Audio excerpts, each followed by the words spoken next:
Today we're breaking down how your 401k allocation actually works, what your options really are, and why set it and forget it isn't always the best strategy. Today's episode is brought to you by Security Financial Management. Welcome back to the Best Advice Podcast, guys. I'm your host, Ralph Lavalia. Here as always again, Truck. We're on a roll again, baby. Good to see you. What's up, baby? Are you have paid time off today? I don't. No paid time off? You're really working today. We're working. Shit, but we're early. Really we working. got here early. Yes, absolutely. And that's why. We got a long day ahead of us. So as you know, you guys all know Trevor Bell, the certified financial planner here at Security Financial Management. He's our young buck. We like to call him Truck because he never stops and he's always on the grind working for the client. So what's up, Truck? good to see you, my friend. Good morning. Good morning. Good morning. You have a good weekend? I did. Yeah, I had a great weekend and excited to, move into the holiday season. And, Yeah. It's kind of crazy. It's next week. You gotta get my time has just gone by way too quickly. I thought Thanksgiving. No. I got some work to do in that department for sure. I usually don't procrastinate with that stuff, but I have not been great this year, to say the least. I got one really good president, and then I've been. That might make up for the lack of multiple ones, right? My dad played at Agri College, and I reached out to his coach and got his jersey from college to put whenever we get the studio completely full. Oh, that's awesome! Got it in like a case. And no kidding. Yeah. I hope he doesn't see this early. Yeah, he will. Okay. That's funny. But let's get to the question of the day. Today's question comes from Stu from Illinois. Stu, what you got for us? I'm enrolling in my 401k at work right now, and I'm unsure on what I should be choosing for investment allocation. Can you dive into general 401k knowledge? Thank you, Sue. And great question. This is like kind of that important stuff that no one really teaches anyone. Yeah. It's like so important to like building wealth. Right. Like how you allocate your 401k, how you enroll it, all that. Well, in fact, a large percentage of Americans live off their 401k. Yeah. Once that time comes into retirement. So it's critical, of course, that you're contributing enough. And we've had other episodes for that we're not going to dive too much into the contribution element, but also allocating properly. Right. So how does it work? Kind of like give me a quick brief work. A really quick breakdown on like how the 401k works. Yeah. So one thing I will say with 401ks is that every employer is different, and probably what Stu is seeing in his instance is he's got a fund lineup and he's only got so many funds to pick from. And that's basically, based upon the employer's decision on what funds they'll allow their employees to invest in. But generally speaking, most 401ks funnel participants into two main allocation paths, right? You've got your target date retirement series path, or you've got your self-allocated portfolios. And in a normal situation, if it's not a 401k, an investor comes to you, right? And then you make that allocation like bespoke to that. Exactly. Yeah, it's a customized portfolio. Okay. And then typically, 401k, you're picking, I want to say cookie cutter, but kind of a cookie cutter. Well, actually, I was going to dive into that a little bit more. So when you've got the target date retirement series, those are your really one size fits all portfolios. Okay. And they range anywhere from 2025 to, in some cases, 2070 now almost. Oh, wow. And it's crazy. It's a good bit of, but fundamentally they're all the same thing, Rob. Okay. Right? So your target date retirement series that are 2070 or 2065, 2060, those are your more aggressive funds. Okay. So what does the date mean? The date, great question. So the date actually means your targeted date of retirement. Okay. So let's just say we're 30 years old right now. We expect to retire at 65. We would want to pick something 35 years from now. So right now we're 25. That would bring us to 2060 is the target date retirement fund we would want to pick. So what if I wanted to retire not at any of those dates they gave me? Great question. And that's where the lack of customization comes in. Okay. So we can't That have kind of makes me nervous. I'm like, right. Yeah, because life changes and we don't know exactly what we're going to be doing. And furthermore, what we dove into in former episodes is risk tolerance. You could be 20 years old and not have a 80 risk tolerance, which is typically where those later target date retirement funds, sit at, and from a risk standpoint. Whereas your 2030s, 2035s, it's closer to retirement, so they're generally more conservative.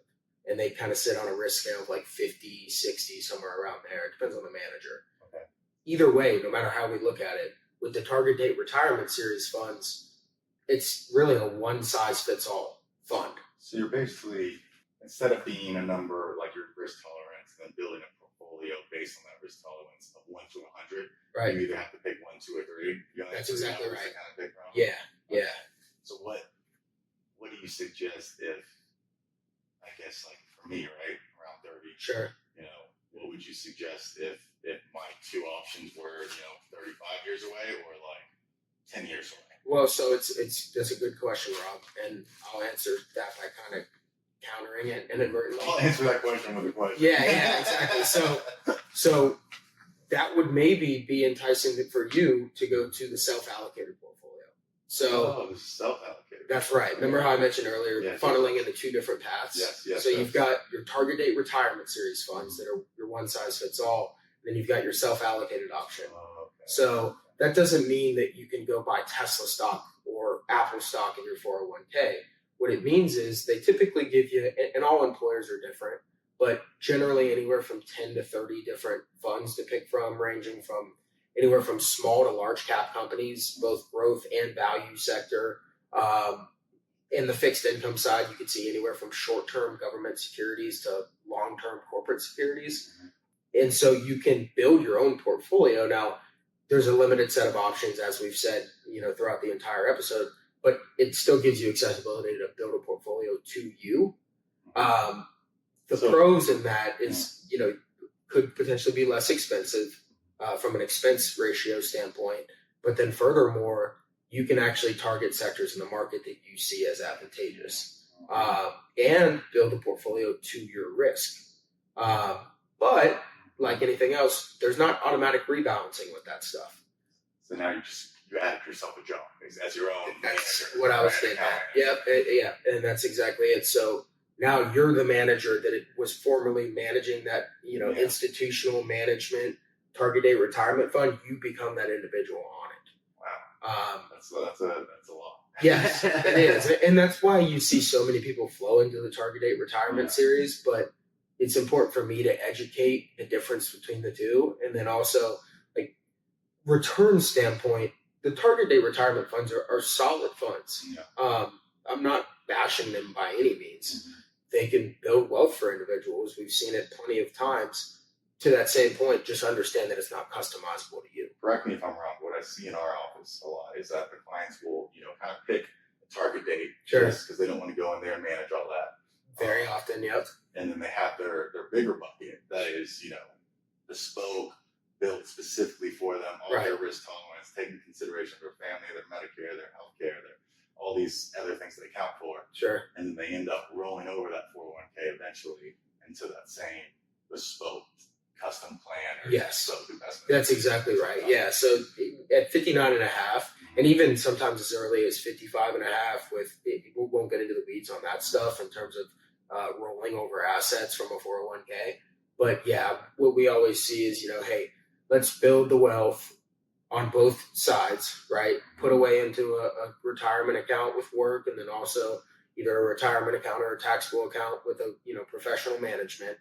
And then once that time comes, 59 and a half, 60, maybe you wait a little bit longer and retire in your, late 60s. Then in that instance, you just roll it into your rollover IRA and get invested with institutional management with us, but also a lot more, as you said, bespoke, customizable, tailored to your risk tolerance. There's risk mitigation strategies in there.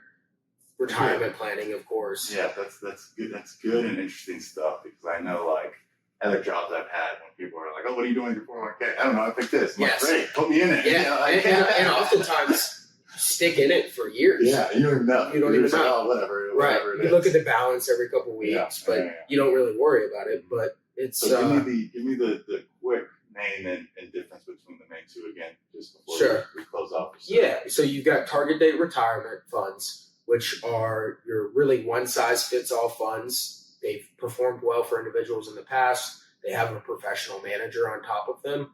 And they're typically a little bit more on the expense ratio because of the fact that there is a manager handling all of that stuff. And then the other side of it is your self-allocated path. That's where you can pick anywhere from small to large cap growth or value funds, and some international funds, and even fixed income, anywhere from short-term government securities to long-term corporate. So you got a little bit more flexibility with those self-allocated funds, but you got a lot more work associated with it too. So that's, I would say, simple, 30, 45-second answer. There it is right there. Right? Amazing.